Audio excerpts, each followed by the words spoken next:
and welcome to the Winging It F1 podcast. We are going to be rating the drivers from the first over half of the season, but it's too complicated a fraction to actually put that name in it. And joining me, Adam Dickinson, in that there is a freshly shorn Freddie Coates, who was youth 3 years, and there's Nigel Chu, who is celebrating his 100th episode in a row, as he has told anyone and everyone that will listen for the past 2 weeks. How are you both?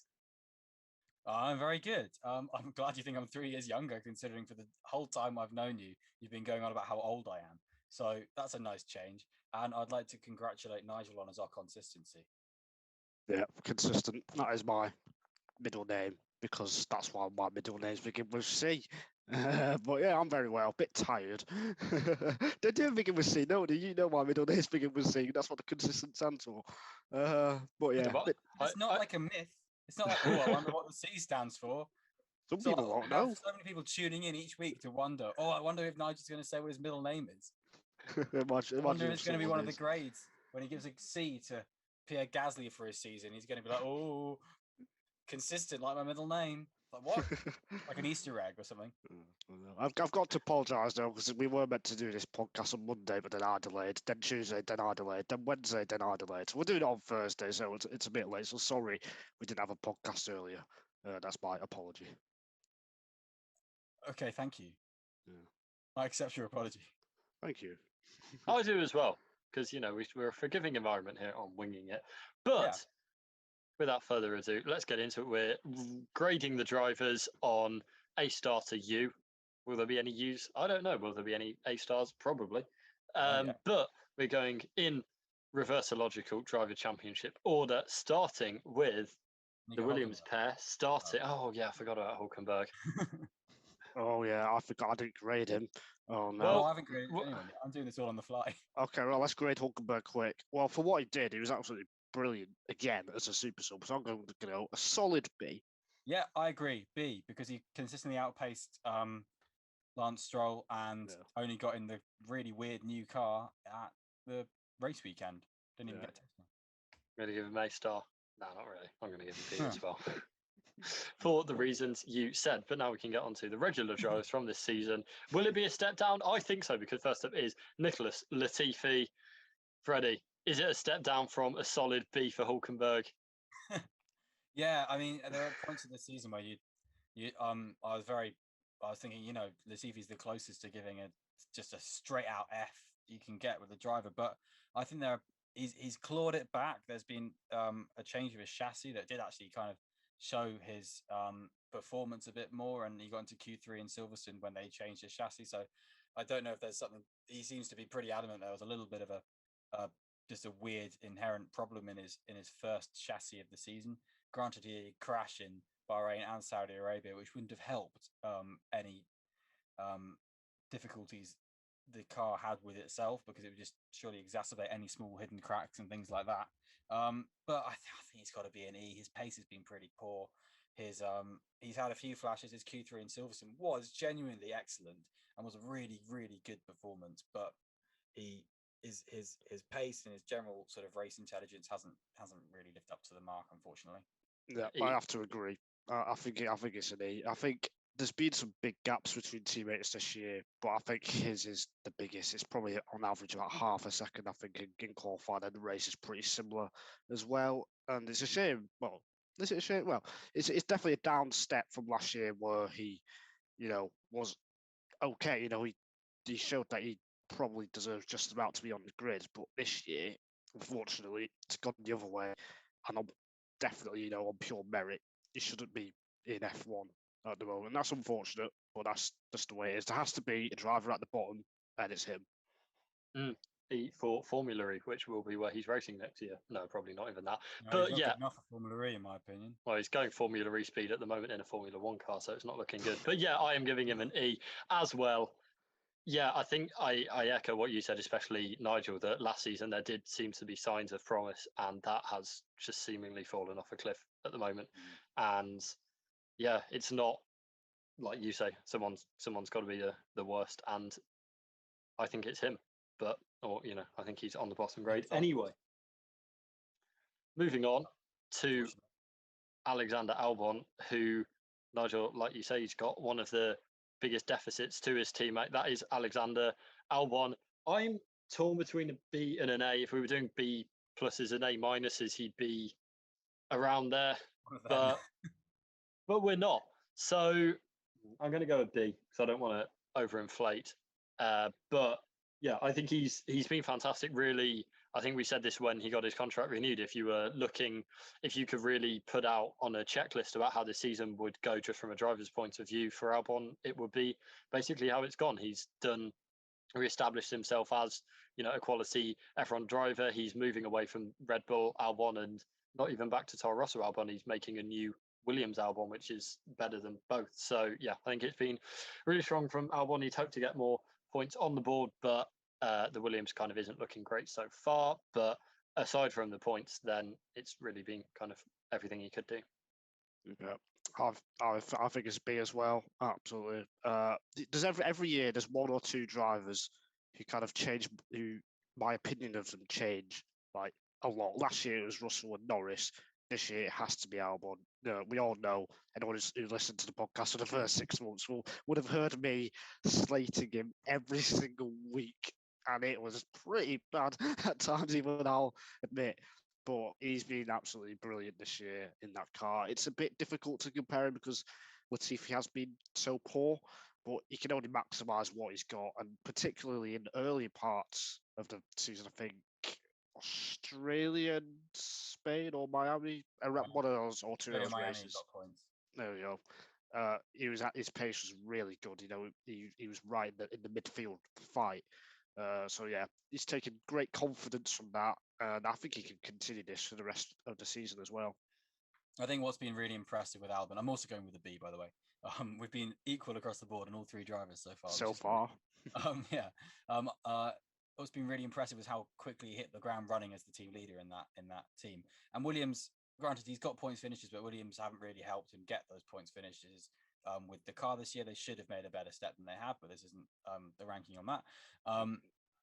But he's really taken that car to levels that are excellent, and you wouldn't have thought he's had a year out of Formula One. You'd have thought he'd been driving for that team for a season or two anyway. So I've been very impressed, and I think his performance has been sort of like, I think, Adam, your point there was absolutely perfect. He's ticked off all the boxes he needs to on his return to F1 and to reinstate his career as a respected Grand Prix driver. I think the fact that Williams have locked him up shows, and we discussed whether that was before or after everything that's gone on with Piastri, but I think, it shows that not only do they have faith in him, but perhaps a bit of concern there that other teams might have gone sniffing around. They wanted to see that off. Was it Miami that he had the crazy, like the whole race on hard tyres, and then... No, that was Australia. That was Melbourne. Right. And he pitted on the penultimate lap, the last chance to pit. And then, because his hard tyres have been going so well, he'd been able to pull out a gap to be able to fight, to continue to pit, to be in, I want to say 8th place, maybe 9th. I'm not sure. I'm trying to remember how many points he's got in total, but oh well. Yeah, it was 9th. Yeah, if that was like anyone at the top, Perez, Hamilton, Verstappen, then I think we'd be talking even more about that, because it was a fantastic. Great point. So yeah, very good. Solid B season for Albon. Is it the same story for Lance Stroll, the second Canadian? Not been a good season for Canadians, really, despite the Canadian Grand Prix returning. I gave him an E. I'm not really sure why I didn't give him an F, but I didn't. I don't think he's been that bad. Like, I think an F, he'd have to be making a lot of crashes and be well off the pace. But I think Stroll at times, not enough, has been close to Vettel. But I mean, the incident that stands out for me for Stroll season is qualifying for the Australian Grand Prix when he clashed with Latifi in one of the stupidest crashes I've seen. I mean, yes, he might blame both drivers, but for me, it was more on Stroll. But yeah, again, in terms of pace, not there. No improvement from since he started F1. I think this is as good as he can get. Unfortunately, it's just not enough. And yeah, I'm giving him an E as well. I'm giving him an E as well. I think when you talk about, like you say, Nigel, there, like he's not as good as when he started F1. I think he did get better, but he seems to have regressed, which is weird because I don't know. This is a weird thing about Stroll's psyche or something, but I do remember when he seems to be when he's in a car it doesn't work. He is not very good when he's in that racing point season that in 2020. He was actually putting in some really good drives and really solid, deserving of F1, deserving of that kind of seat drives. And I don't know, maybe he's just not very good in a bad car, but he's not very good in this bad car. He's I don't know. I was toying with giving him a D because it is a very weird car, this car. And it doesn't deserve to get out of Q1, the car, but the race pace is good and is being executed by both him and Vettel, to be fair. So I might actually bump it up to a D just on that kind of front there, just on the fly now, because I do think the race pace sometimes is actually all right. But I don't think he's as bad as Latifi this year, but which I think is a key point to make in that. Yeah. But Still not good enough. I don't think it's a good enough season, but I think there are elements of redeeming qualities. But I think that merely comes from the fact that he's been in Formula One for 7 years or whatever it is. I don't know how long, 5, 6 seasons now he's been in Formula One. And since 2017. Yeah, so really that experience kind of should be put to better use. Yeah. I mean, it was really that 2020 season you talked about was just so weird in itself because he was he was good for the first half, and then I think it was his crash at Mugello.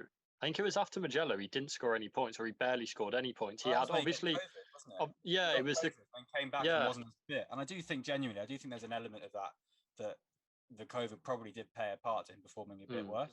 I mean, he did get pole position at the Turkish Grand Prix. Yeah, exactly. About a few months afterwards, wasn't it? I can't remember the gaps. But he just never really.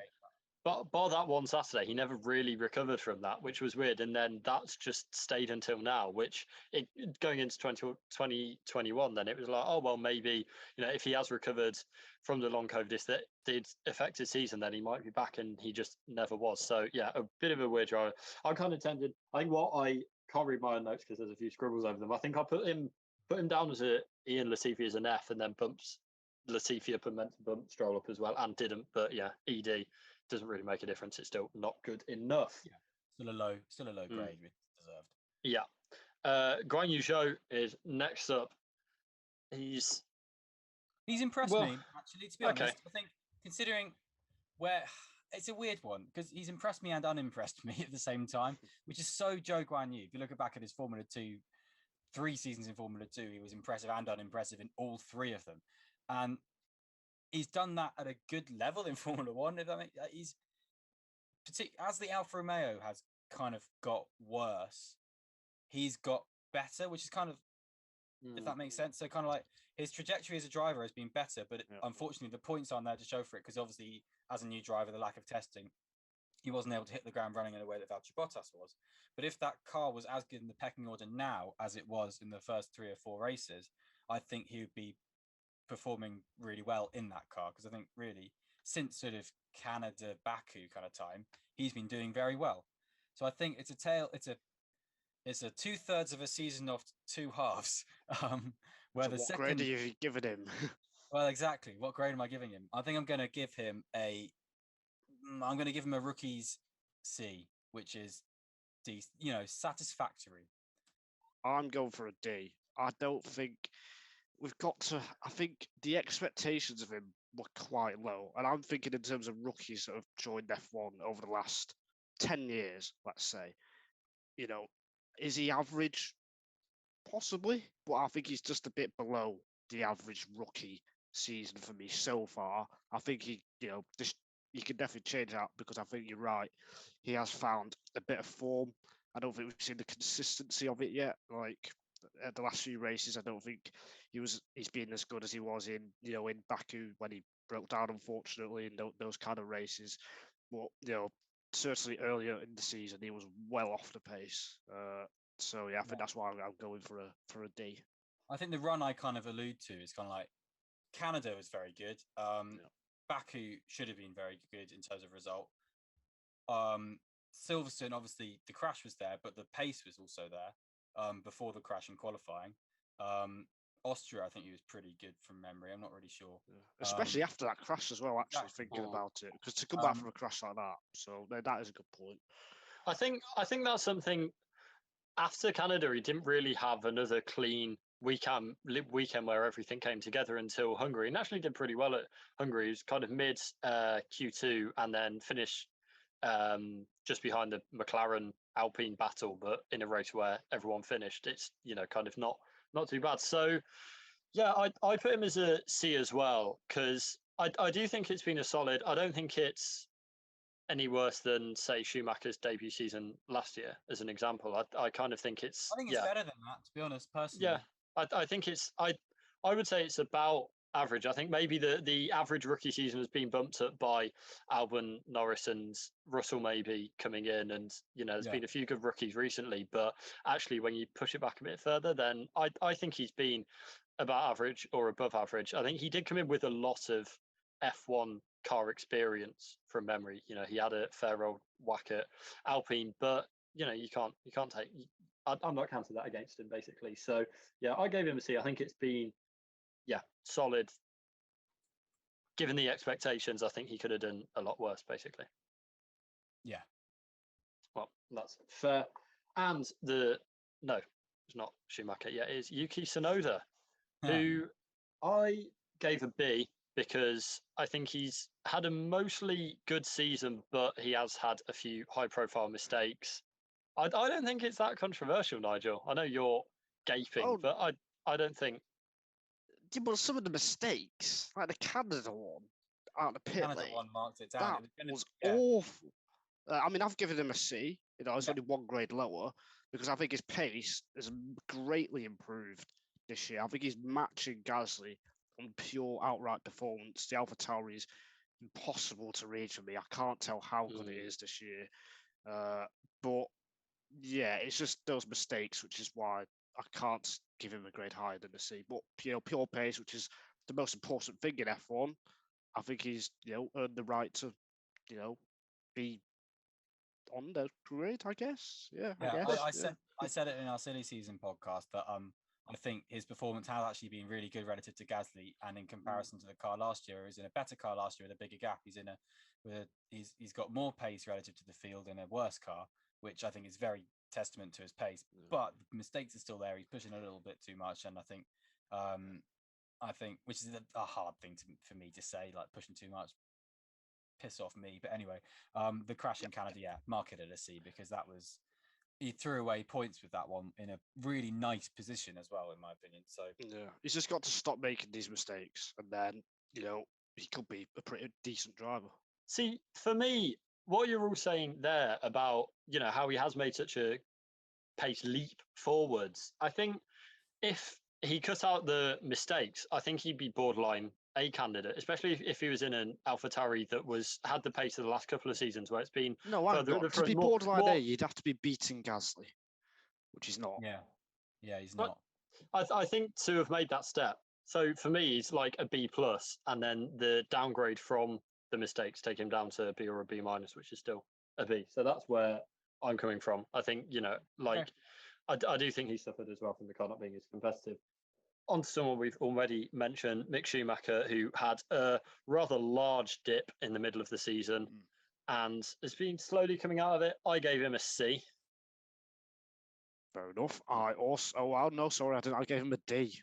Again, I've given mistakes. Him a D. Understandable. Crashes. Like some of the crashes, it was Saudi Arabia, Monaco, the two big ones. Did he had one more? Monaco was the big one, but then that kind of stayed with him for a few races, it seemed. I feel like I've given him a bit of the benefit of the doubt, because he seems to have recovered from the Monaco one. It looked like he was in a bit of trouble, and then I think Austria particularly had a good weekend and seems to be on the road to recovery, but I can understand why you're giving him B. Yeah, I don't know if his recovery has been as wonderful as it can be painted to be, if that makes sense. I think he's had some good rounds, namely Silverstone and Austria, but he's had predominantly poor rounds, and predominantly the Haas flag has been waved by Magnussen, and to such a level. I mean, if you just look at K-Mag's early season results and things like that, like Bahrain, for instance, which was not an unattritional race for points, if that makes sense. And K-Mag finished 5th in that, and Schumacher didn't. He was scrapping, but didn't get the points and things like that. And it's just, I just think there's still a chunk lacking. And now we're lacking Nigel, who's just jumped off the call somehow, which makes Adam's editing life harder. But I just don't think. If you compare it to Yuki Tsunoda, who's made a step, Mick Schumacher looks like he hasn't made a step, and it kind of begs the question: where actually was he last year? And if he's made a step, he was very poor last year, because in my opinion, he's poor against Magnussen this year. So a D, and yeah, I'm ranking him a D because I don't think he deserves an F1 seat next year. Wow, that's big for someone who you said would be talent spotted by AlphaTauri, headhunted by AlphaTauri. I think headhunted by AlphaTauri, not talent spotted by AlphaTauri. Different things. I think you probably took me around there. I stand by my Tsunoda pick, but I do think it's he's not done the best, has Mick. So hope he can improve, but I think the comparison to Tsunoda is a good one. Are you dropping yours down then? Yeah, officially, I guess. So we're all on D. Yeah, I think he's just had I think the first 6 or 7 races he just wasn't good enough, and even still after that, he's up against Magnussen, and I guess it depends how highly you rate Magnussen as well. So he's had a year out from Formula One. Exactly. So and came in at the very last minute. That's why I think it's a below average season for Schumacher. But yeah. I'm going double D because I'm putting Vettel as also a D. Next up, Mick's mentor. I just don't. There's been flashes, and I wish I could rate him higher. I think the Baku drive in particular. I know he spun on that, but it was a good recovery. But Vettel D for me. Yeah, I've got weirdly. There's a lot of agreement so far in this podcast, which doesn't normally happen. I've gone for a D as well. I think Freddie has as well, going off that reaction. I think you're right, Adam. The pace hasn't quite been there. Whether how long he's thinking about retirement and whether he's still got the same kind of drive. And I know when you get in the car, you're not thinking about that, but it does feel like it's not quite got to Kimi Raikkonen-esque stage, but the level is even compared to the 2019 when he was still pretty good, it's not there anymore. So yeah. Yeah, see, I wanted to differentiate him from Stroll because, like Adam says, drives like Baku and that have actually genuinely required differentiation from Lance Stroll, where he's been significantly better. But I don't think he's done enough to warrant the C differentiation. Like, realistically, we need to have done this from A to Z rather than actual grades that are used. But that's why I gave Stroll an E to make that differentiation, I guess, because I think he'd be better than Stroll. I didn't want to give Latifi an F, basically. If that makes sense. So I didn't want to give Stroll the bloody Nora, but he's got a better D than Stroll. What a phrase! Don't laugh at him. I'm just going to interject. Laughing. I'm just going to interject here because we should have done this at the start of the podcast, really. But congrats to everyone who got their A-level results today. If regardless of what you got, then things often turn out, and even if it's not what you wanted to get initially, then Jeremy Clarkson. Things can turn around. Yeah, I got what I wanted and got into my first choice uni, so that's okay, I guess. That's why I didn't tweet also it. Got what we wanted, got into our first. Yeah, but I got the absolute minimum. I got the absolute minimum. Yeah, I've got a job, and people who did a lot better, they haven't got a job, so it doesn't really matter at the end of the day. You can still get where you want to go without getting your first choice uni. There's ways around it, and sometimes that was better off for you. Crucially, uni is fun. So think about it from that perspective. Don't think about it from like what will I be doing when I'm 35? Think about it when you're 20, you will have a good time. So good grades help that. But don't worry if you don't get into your main thing by because of all of that. Because if you go wherever you go, you're going to make friends, you're going to have a great time. It doesn't define you. It's your next step, and then whatever you do at university or wherever you go, if a lot of people aren't going to university, and that's some of my most successful Brentford scored done that. So yeah, it didn't define you, but congratulations to everyone who did well, and people who maybe didn't get what they got. Then it's really not the end of the world or anything like that. But from that interlude, go back to Gasly, who I am defining with a B. Let me find. Oh, I've given him a C. He's not been as good as last year. I think he's been the same as. Again, I'm thinking on pure pace. He's been the same as Sonoda, so I've given them the same grade. I mean, so have I. I just bumped them up 1-1. Yeah, basically. I forgot. Yeah, you get yeah. I don't to give the Alpha Tauri pair both Bs. That is. To be fair, You're thinking the car's quite bad. Weird. Yeah. I think the car is quite bad. I think they're kind of just sneakily one of the kind of most disappointing teams this year. Sneakily. Yeah, possibly. I'm agreeing with Nigel on a C. Again, similar reasons. I'm ranking him similar to Yuki, Tsunoda, and Pace. And he's also made mistakes with his qualifying. It's not been up to Gasly standard. Yeah. In my opinion, this year. And that's kind of all I can write about. Pierre.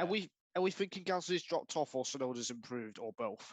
I think they're on a similar level. I think a mixture. Gasly's still performing a little bit better, but I think based on if you look at Gasly's previous seasons, I think he should be performing a bit better. But maybe I'm just being too critical on them, and the car is terrible. But that's the kind of thing it's hard to kind of realize. It's impossible. The car wasn't very good in 2018, where they were getting better results. So yeah. I would say the car is better on pace than it is in 2018, but is worse on results at the moment. So yeah, they seem convinced they'll have a pretty good post-summer break, though.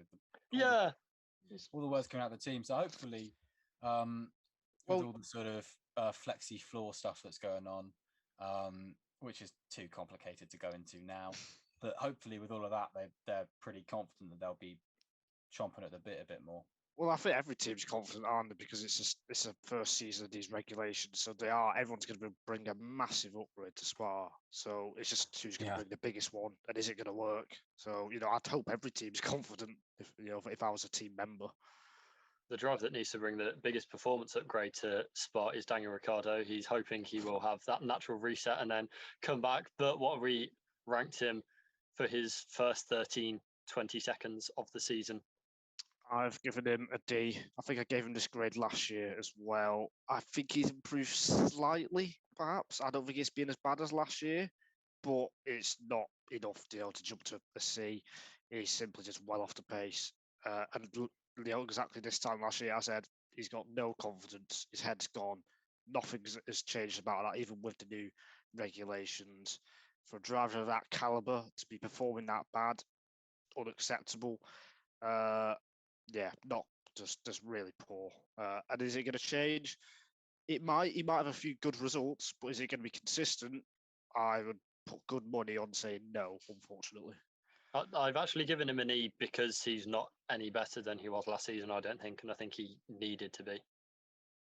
Yeah, I gave him an E because I gave him an E last year, and I'm giving him an E this year because I think realistically, I think some bits are better, but some bits just should have improved and haven't. So realistically, like Adam said, he's not improving, is he? He's just plateaued. And I you know what? I'm relatively convinced it is just the operation he's in and with that kind of thing, because we've seen him perform really well. I don't know if there's anything about the sort of. I mean, I'm pretty convinced, to be honest, it is car concept stuff. I don't know how much that kind of translated into the 2022 car, but do you think it's a bit like Stoffel Van Dorn in 2017, 2018? Well, that in my opinion, that's overblown a bit, to be honest. Okay. From the Van Dorn side, because I think Van Dorn's pace was actually underlying. Some occasions was actually really good, and in 2017, the second half of the season, Stoffel Van Dorn was very good. So Stoffel Van Dorn didn't deserve another seat in Formula One. I think in other circumstances, Stoffel Van Dorn could have done, but there's so many caveats, and the position he was in there, he deserved to have a poor. I'm just wondering, is it the position Ricciardo's in now deserves to have a poor ranking? I think that if we're comparing Stoffel Van Dorn into this, we're going into a whole level different, crazy scenario. I'm just thinking, is it like a McLaren thing? Is it a McLaren thing that Perez kind of struggled there? Like that was probably his worst season. That's too long ago, really, in my opinion, for it. Okay. But I do think around the sort of obviously sort of 16 going on 18 McLaren, there was a very much it's Fernando Alonso, let's put out the red carpet for him. And that was when they were kind of, Stoffel Van Dorn had kind of been trained by McLaren already when he was coming in with, but then all attention then went to Alonso, and that didn't help Van Dorn. And that was when they were kind of molding Norris. I think there is a very big element of Norris really kind of suiting that kind of weird sort of peaky car that's the only Formula One car he knows. Now, to be honest, the only question mark I have about Norris is like, if you were to put Norris, say you had the 2020 Renault, which Ricciardo was performing so well in, and the whole story was, but Norris is ditching, who's having a great season that year, Norris is ditching McLaren and going to Renault to partner Ricciardo. I think we could be on an entirely different situation where Ricciardo's rinsing Norris. Yeah. And I that's the question mark I have on that kind of thing. I think Ricciardo deserves to be ranked badly for this, but I still kind of worry that this is so sort of, and I would love, I think there's a huge chance I'm going to be just like, this isn't. No, I think you're spot on. But I think it's the only question mark I have on that kind of scenario, because I think Carlos Sainz has been relatively open about this as well, that it's a really weird car to drive. And it's one of the reasons I rate Carlos Sainz so highly, was the way he was so good in that McLaren, and was good in other cars. I think, to be honest, Daniel Ricciardo has proved how weird McLaren is, but he's just not performed anyway, so bad grade. Yeah, completely agree. I think, I'm just, as well, like the culture of the team has changed so much from the three drivers that you're mentioning there.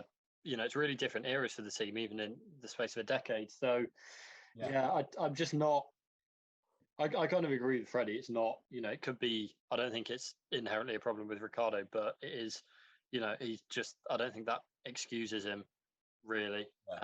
So I don't think either Ricciardo or Van Dorn are going to be on the grid next year. I still don't think that. But moving on to Magnussen, it's been, I think, a pretty good season for K-Mag after kind of very last-minute recovery. Well, I don't know what I rated him last. Actually, no, it probably isn't. Last year's season in sort of IMSA, and that was really good for Magnussen. But anyway, he nearly won the Daytona 24 Hours. Yeah. But so what have you rated him? To winning this year, has he? No, I've given him a C.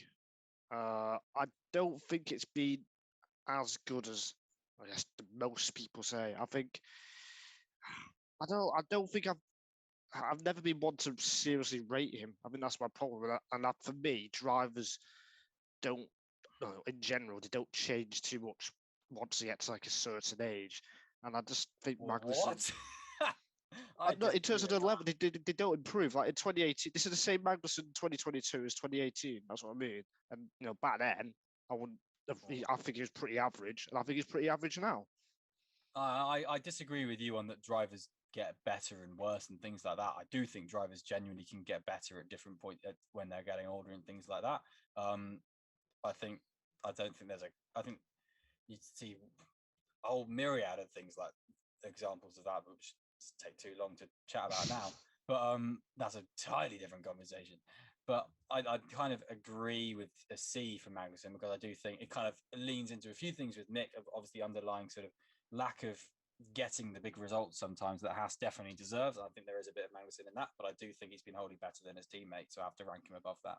He has been let down by strategy and Schumacher as well a lot. I remember banging on about Haas strategy for like 3 or 4 races in a row around Spain, Miami, that kind of period. And it was like they should have scored a lot more points. But still, in terms of the driving aspects, I think Magnussen's kind of middle of the field still. Yeah, I've given him a B. I think a lot of similar reasons. I think I guess maybe the difference is I think the strategy penalised him. I think Haas, in the early part of the season, that really took away a chance to capitalise on some, what could have been really high points finishes. And to me, he fits with Tsunoda and Gasly, and I gave both of them Bs. So I've just kind of, I guess, pulled that level a bit up. Again, they're all kind of, B- range, and I gave Magnussen a B for that.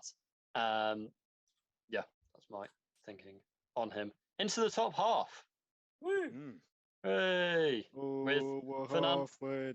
Sorry, I started singing then. That was weird, wasn't it? That was a breakout moment for the podcast. What could have been? I should have shut up. Anyway, Fernando Alonso, hear him singing. I gave him an A. Nigel, what did you give him? Yeah, I've given him an A.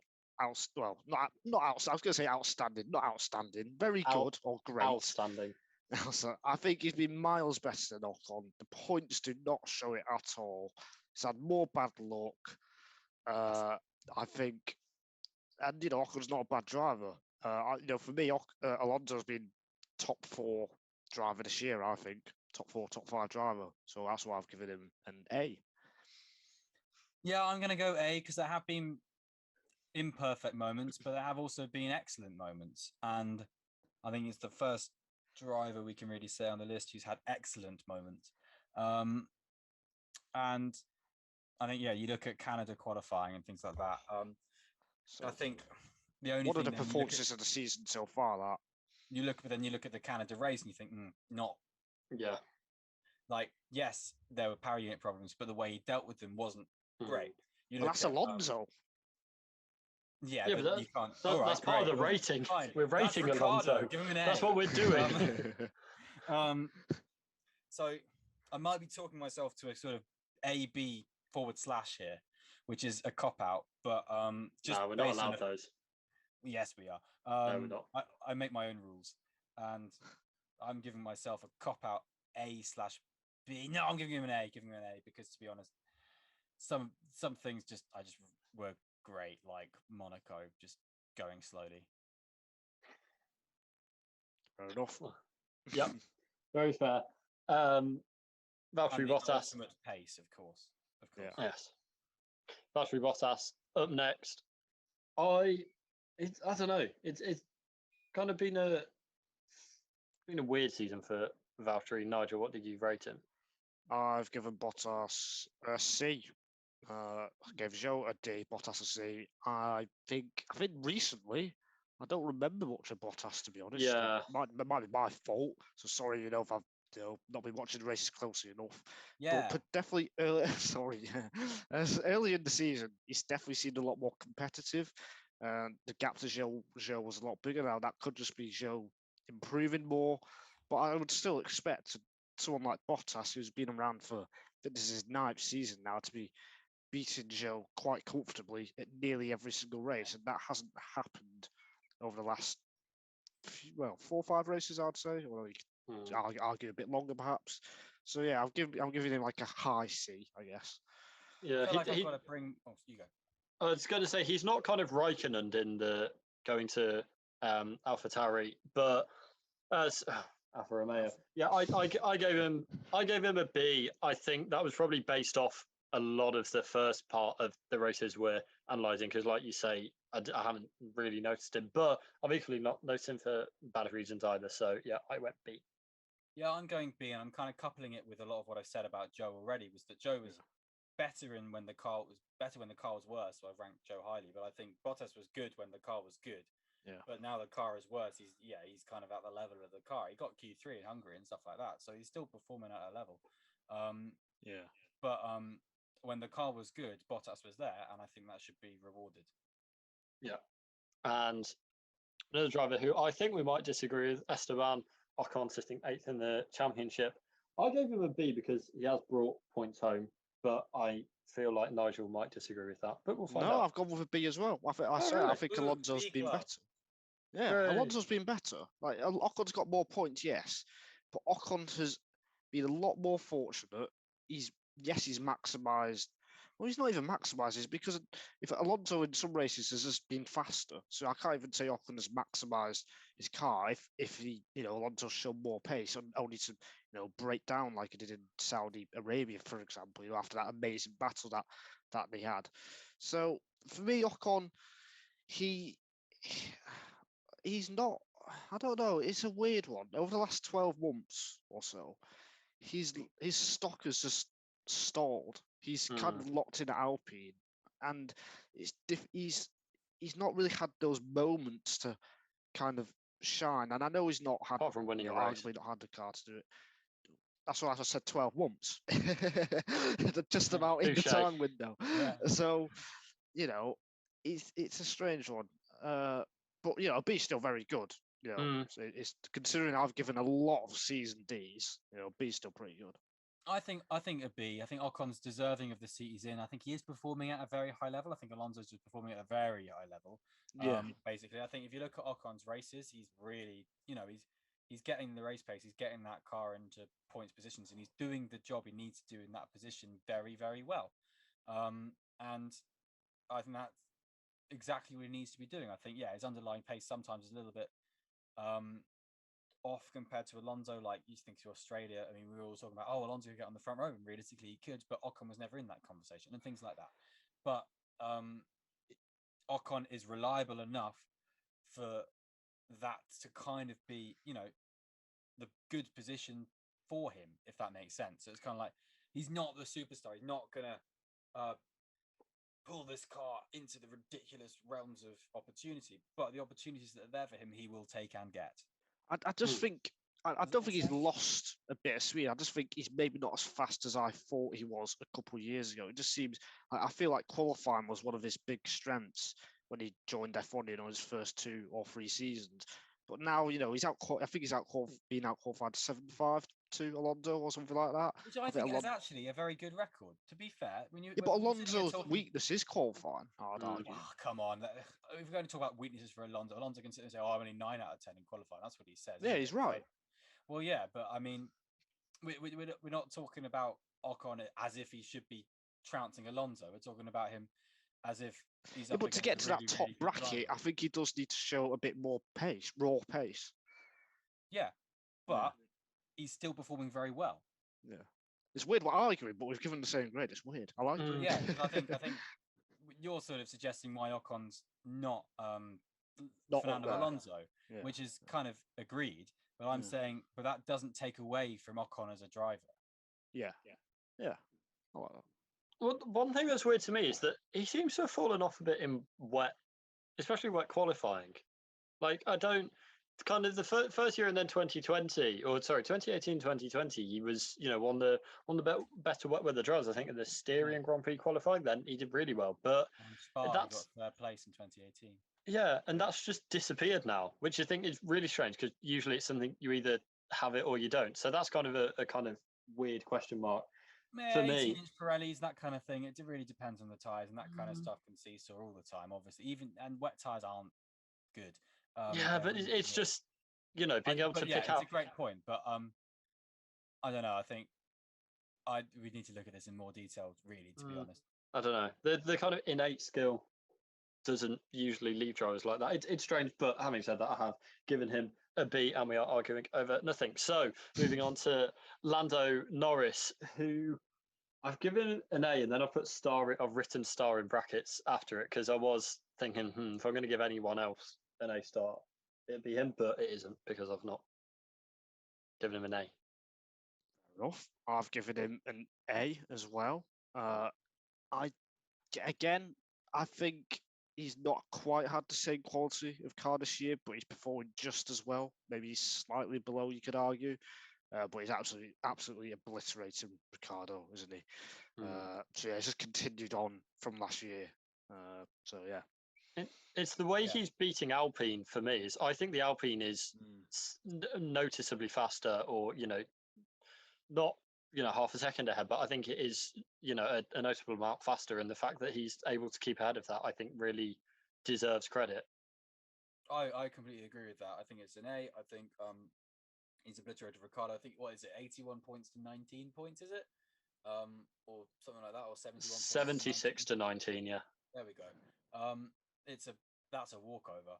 You look at some races that just come naturally to Ocon, like Ocon to Norris, like Hungary was just excellent, and Ricciardo just wasn't. And it's just that just stands out.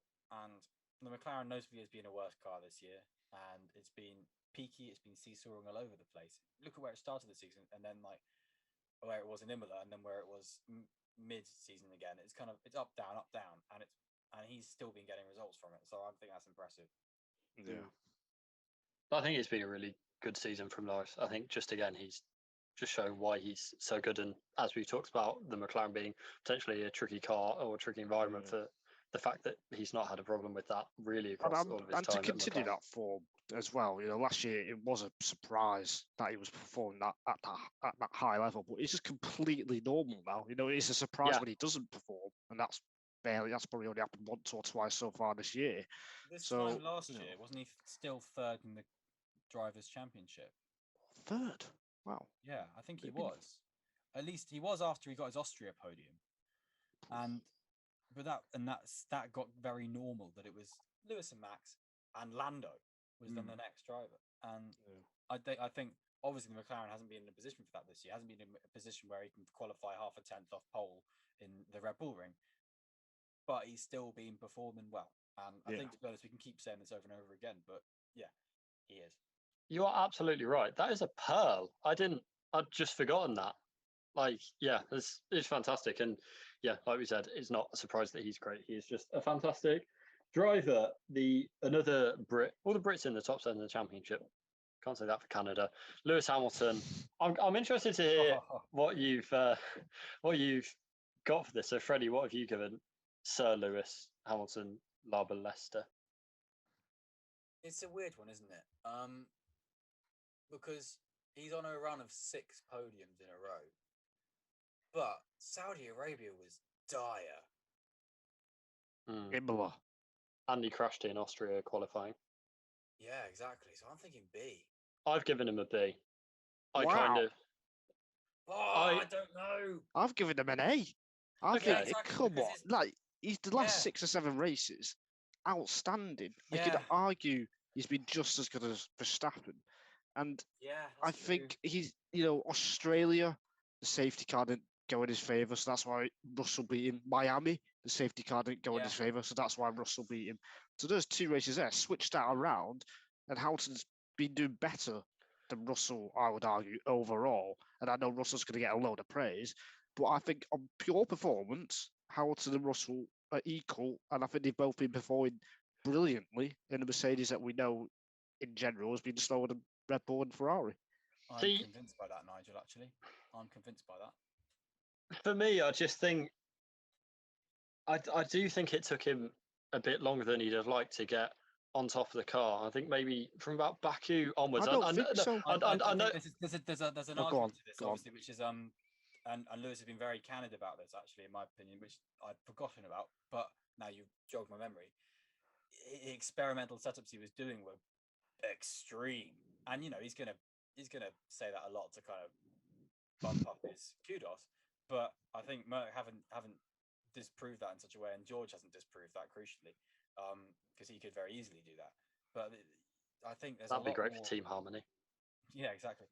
I think there's a lot more there's so many different elements coming into this, and I think you look at it from, and I think we said this before. I've said this before, definitely.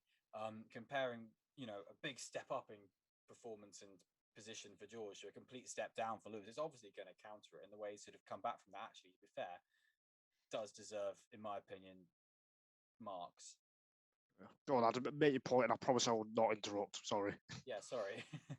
Oh, I thought we were talking about marks then. It was going to be a great A-level history discussion topical. Anyway, I think I have actually just looked at my notes, and I can't have him on the same level as like Tsunoda or Bottas. So, I am purely on that. I'm going to have to put him as an A. I think my thinking, and again, if we had like A-, I might put him at A- and George at A, or I might have one kind of like half grade between them or whatever. But yeah, I think it maybe took him a bit longer than he'd have liked to get on top of the car. And it's the same argument that I'd make for Vettel versus Leclerc in 2019. The fact that Russell did come in and was so quick against him straight away, I think, that won't have been ideal for Hamilton. And yeah, I think he'd have liked to be a bit ahead of George, but looking at the last 5 races, he has been fantastic. So yeah, it's a very, very tough one. So you can't, for me, to have Gasly, Tsunoda, Bottas just 1 grade below Hamilton. That's why I've got those 2 drivers 2 grades different. Hamilton's been miles better than them. So, but maybe that's just because we didn't keep bearing that in mind or whatever. But yeah, maybe we should have marked them out of 10. Yeah. But yeah, that's what I mean. That's why I had so many C's, because I knew these top drivers were coming, and Hamilton is 2 grades better than Nigel. It's okay. Don't worry. Sorry. Don't work yourself up to a frenzy. Yeah, you have talked me around on that. So Lewis Hamilton, A. Carlos Sainz, I've put also an A. Yeah, I think an A as well. Yeah. I'm just trying to think what to say. I don't Not being, know. not being quite as good as Leclerc, but also in terms of pace, but has been very reliable and very strong-willed as a driver, if that makes sense. I think I've been very impressed with the way he's managed his season. And Actually, I'm going B. okay, Because of the way he's anyway, I've been very impressed with the way he's managed his season, and I think he had some weird moments at the start of the year, granted, but I think there's reasonable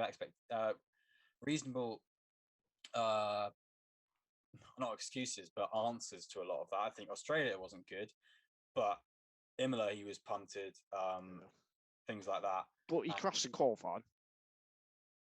Yeah, he did. Yeah. So he shouldn't have been starting there. Okay, but he made it up in the sprint. Yeah, but he still crashed in the weekend when it was important. Yeah, that's true, but he's not got an A star. Yeah, well, I mean, Lewis that's what. Hamilton crashed in Austria. Yeah. Yeah, So but did I think George Russell. Sainz hasn't quite had the pace of Leclerc this year. No, he hasn't. He hasn't. I think, I mean, I rated Leclerc higher last year anyway, even though Sainz finished higher. I think it's been proved this season why, for me, Sainz will struggle to win a world championship without a lot of luck. I just don't think he's quite got the.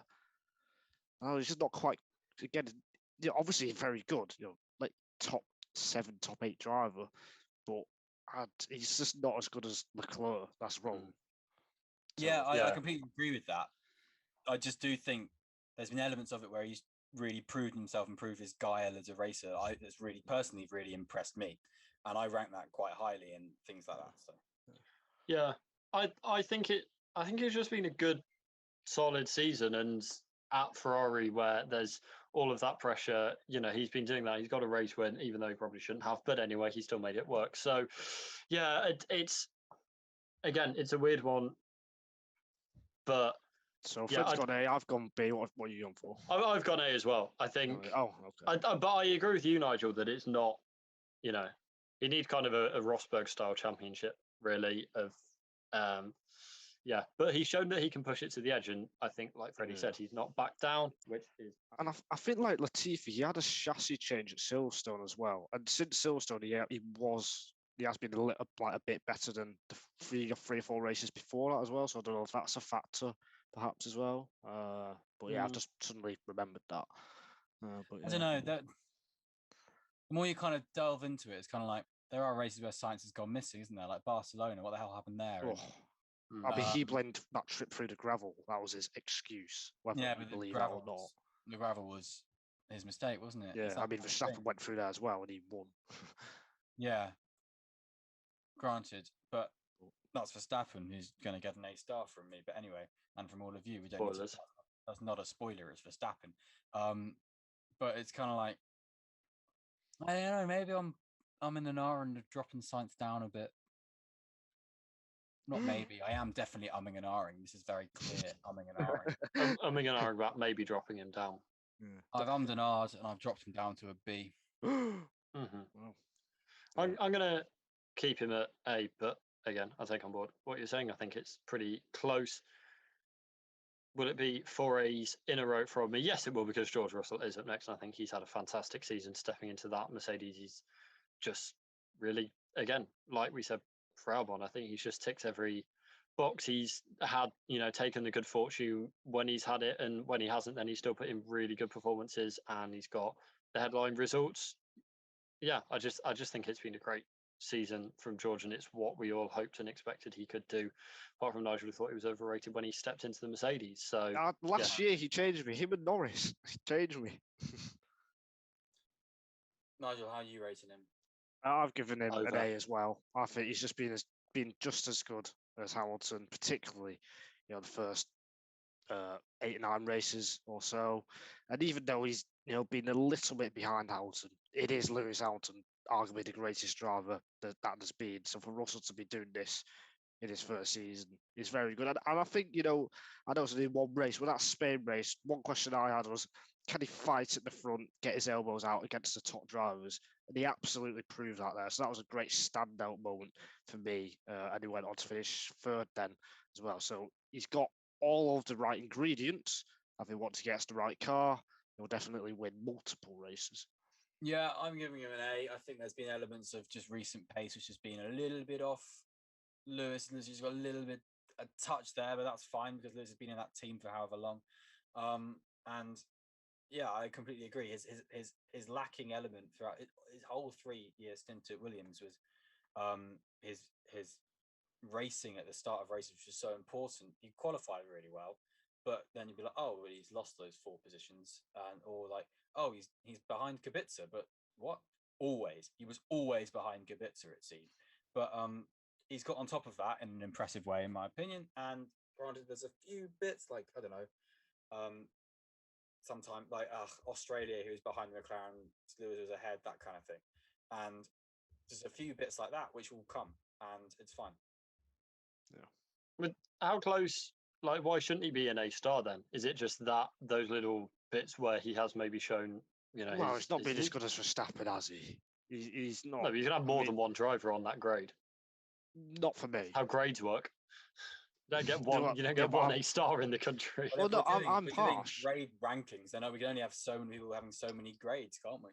I think for me to be for someone to be an A star, they would have to have made like only a couple of mistakes, if that, and they would have had to have pretty much dominated their teammate. No matter.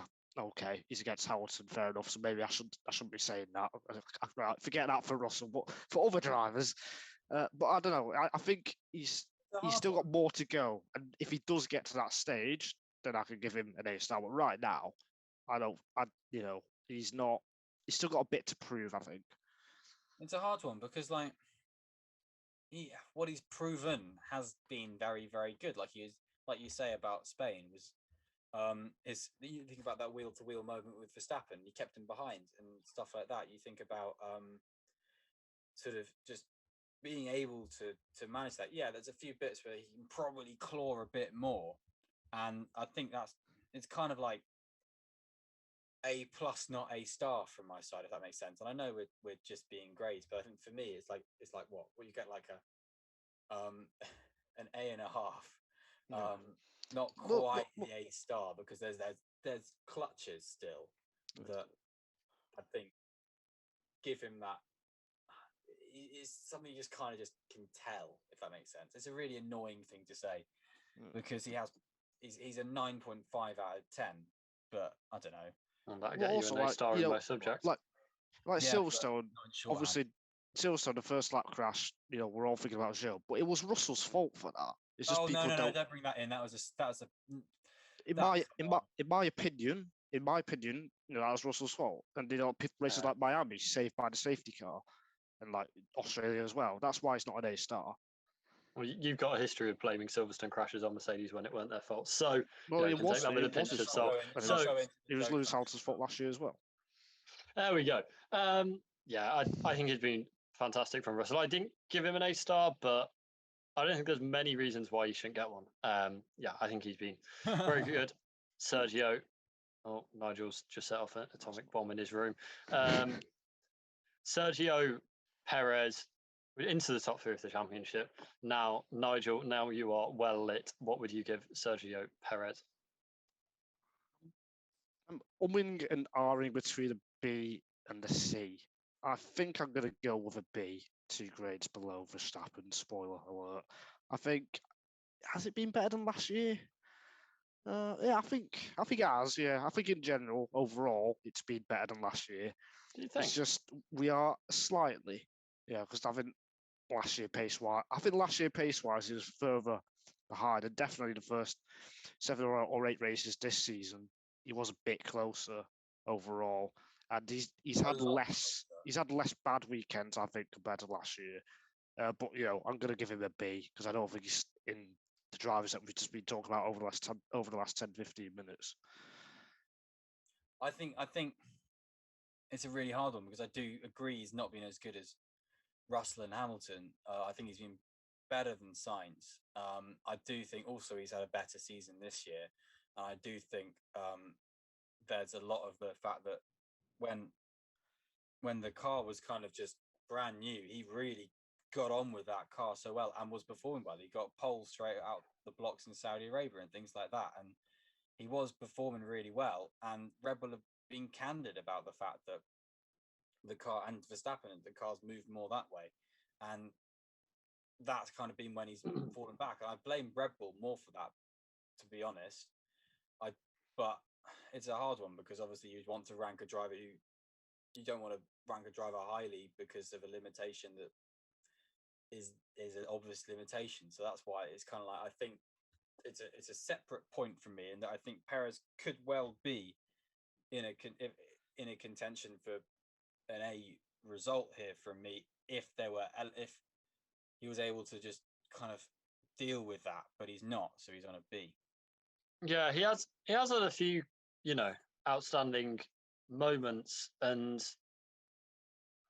I don't know. I think definitely second half of the season, I think he had more kind of championship altering involvement last season. Probably took more points off Mercedes than he has off Ferrari so far. But that's also that was maybe more down to the situations he was in than where it's been this season. So I'm going to go a B, but it feels quite harsh. But I'm still going to give it to him. Yeah, it does feel harsh giving him a B, but So the same as Tsunoda. Yeah, but high Bs and low Bs exist. I didn't give Tsunoda a B, so go away. The same. I know you weren't talking to me either, so it's fine. Yeah. Anyway, take that, Freddie. So into the top two, Charles Leclerc. Freddie, you have given him a star. I don't know. No, I'm not giving him an A star. No, I'm not sure as well. Really? I don't think he's been as good as last year. I don't care about last year. I care about this year. Look at France. Look at that. Unforced errors and things like that. Just go away. Come on, mate. You're not getting an A star if you're doing that. And it's just like he's got great. Oh, sorry, we're talking about Leclerc, not Verstappen. Sorry, I thought we were talking about Verstappen. I got carried away. We're talking about sorry. Yeah, we really are winging it. Yeah. It's just like some of the moments just not good. And I know, granted, a lot of that you can look at Ferrari, but then he's got to be perfect to then blame Ferrari, and he's not been perfect at all. And he's made errors that have bitten him massively. I think, to be honest, France was the point where he could have regained any chance of championship. So what does he do? He puts it in the wall, and then that gap went from the momentum for Ferrari. They got 2 wins. Leclerc dominated really well in Austria and just put Red Bull to bed. And then it's just a swing that's just okay, well now he's lost the championship, and because he's crashed on him, only on him. And I think to pace wise, yeah, great, A star, but what's happened to him this season, just I can't even think about where to begin to grade him. And like that's good for this exercise. I think it's an A. So I thought, sorry for listeners. I thought we were talking about Verstappen before because I had in my head that we were doing it by teammates for some reason because we were talking about the two Mercedes. Yeah. Anyway, I've given him an A.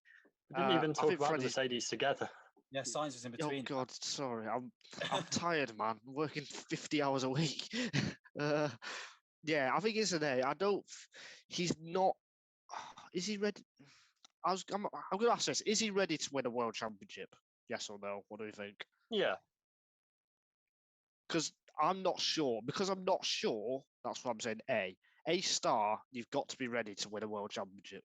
That is my statements around. Yeah, he's ready to win a Mercedes 2017 world championship or something like that. I mean, like a close-ish world championship, which Ferrari have had the fastest car, let's remember, this year. And yet, I know he's at fault for the Imola spin, which, could have been a DNF very easily. And obviously the France thing as well. And yes, that's only 2 mistakes, but I think it's just because he's up against someone so good in Verstappen. That's why it's an A. It's a very high A. It's just not quite an A star, I think. His pace brings him up to an A. brings him up to an A. So you was thinking B. Well, I just think when you're in a championship fight, you're talking all about that kind of stuff. Like all the mistakes are worth more. Oh, My okay. eyes. I was thinking between A and A star. Yeah, Right. so was I. I just think you compare it to where it's at and things like that, and I think it's such a monumental stuff that's on him. Like, yes, that's not. I mean, it's like it's not a mistake. Like, say, take Hamilton magic button in Baku, that kind of thing. Like, that's so obviously freak, but like spinning into a wall or something like that is just something that's just that's big punishment for me in that kind of scenario. But I think it is very similar to Hamilton's first season last year, where he made that mistake in Imola, the Baku thing. Yes, I know it's a one-off thing. That's true. You know, those 2 or 3 mistakes. I think it's very similar to Hamilton's season, which I think I rated an A. If I didn't, that's inconsistent. My bad. But you know, no, I think that's where I'm going off. Yeah. I'll check now what I graded out. I don't really, because I don't think you can kind of, saying he needs to be perfect because Ferrari haven't been and then he's not. I don't think you can kind of then penalise him more for Ferrari's mistakes. I don't follow that. I think that's what I was saying. I think I was saying that, like, obviously just anyway he needs to be perfect. It doesn't matter what Ferrari are doing, but what the strategy in that is doing. He obviously just still anyway needs to be not putting a foot wrong, and did a couple of times. I did give Hamilton an A last year. There we go.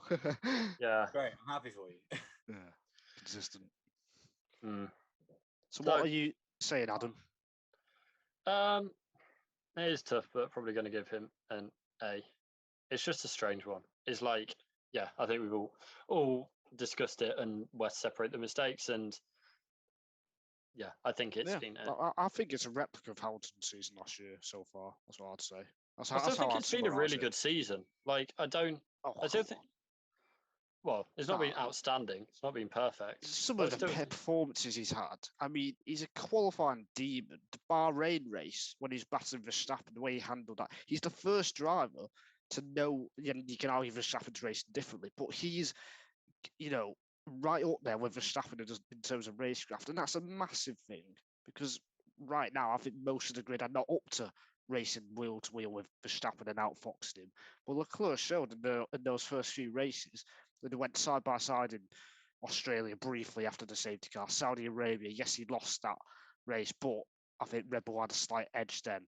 And the way he was thinking then, there were brilliant performances those first few races. Yeah, and then obviously his speed, incredible.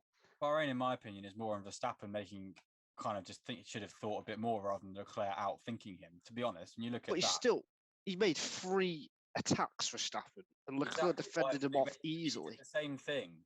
And he kept doing the same thing. Leclerc was like, well, if I were Leclerc, I was thinking, well, why is he doing that again? Like, by that point, it had become formulaic, in my opinion. But like, sometimes you kind of expect them to do something different. Like, it's that kind of game, isn't it? And I think he played it perfectly. So I think that is a massive plus point, though. I think he's been very good in that tonight. I completely agree, but I think just at points it's been. But in terms of pure pace, what bad weekends has he had? Oh no, I completely agree. It hasn't been a bad weekend on pace. I think they've raced really well. I think there's elements of Verstappen's given him more room, which has allowed Leclerc's racing to look a lot better.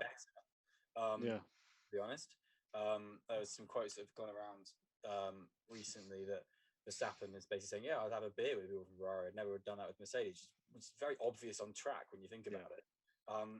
Which I think if you were to have Leclerc racing Verstappen last year, it would be a completely different story just because of the way Verstappen was racing. If Leclerc were Hamilton's shoes, it would be a completely different story. And I'm convinced by that.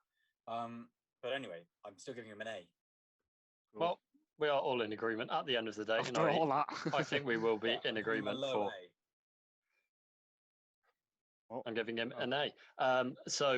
And on Max Verstappen, I think we're all going to give him an A star.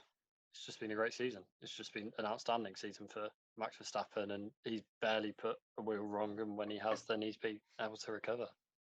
Yeah, some of the races he's won have been races he shouldn't have won, which I think works. I do think obviously there's luck involved in a few of the instances and stuff like that. Obviously, it's not been a faultless season. It's not, in my opinion, been as good in terms of his pure kind of clinical pace as last year. But it's not been too much off that boil. He's taken 8 wins. And yeah, he's spun in Spain and Hungary and things like that. But they didn't kind of, he was able to let that kind of go, if that makes sense. Like the way he didn't let that mess him up, which I think is laudable, but it's kind of like shouldn't have happened. And I know with Nigel, I'm interested to hear what you're, because obviously we're all going A star and that kind of thing, but like, is it a low A star because it's not perfect? Yeah, I think you're right. I think you mentioned it there. It's not quite as good as last year. Whether that's because it's a bit less intense this year because Ferrari making more mistakes, I'm not sure. But I think you are right. It still has to be an A star. He is the class of the field, and for me, has been for at least the last 2 years. So it's just he has absolutely no weaknesses.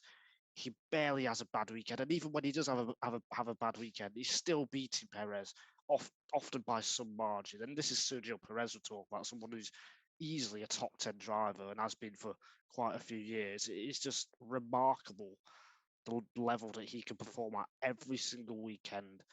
And it's just going to take some beating, even though, I mean, Red Bull haven't had the fastest car overall this year. And I think that's, widely accepted. I thought that was the case last year as well. I don't think Red Bull had the fastest car, but, this year it's even more clear. And for him to be performing how he is, I think it's difficult, top sports people to have that mindset. You can't teach it. It's just a natural ability almost, and it is just incredible. Words can't describe. I'm obviously trying my best as a podcast, but it is just an incredible level. Yeah, it's a very, very, very, very good level. And I know what you're saying about the kind of the mindset of it's just winning is easy now. Yeah, it's weird that, but it's very laudable. Yeah.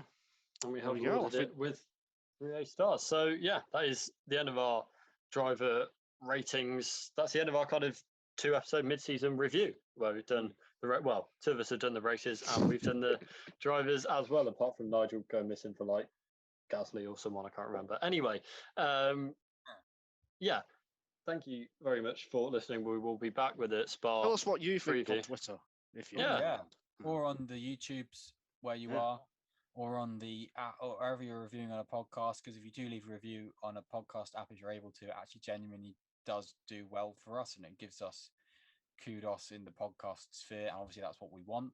And if there's a specific race you want to listen back to hear our thoughts on, go back on Spotify, Apple, or YouTube to watch back before the next race in Spa, because it's still 7 or 8 days. Yeah, and if it's in the last 100 episodes, then you will be able to hear Nigel unless it's last week's. Or send us an email, wingingitf1podcast@gmail.com. Send us an email. Why not? Email, it's crazy. We've never plugged that before, ever, I don't think. So we're breaking new ground. Even now, we are breaking new ground, 145 episodes in, or however many we are. So, God knows. Well, the YouTube knows as well.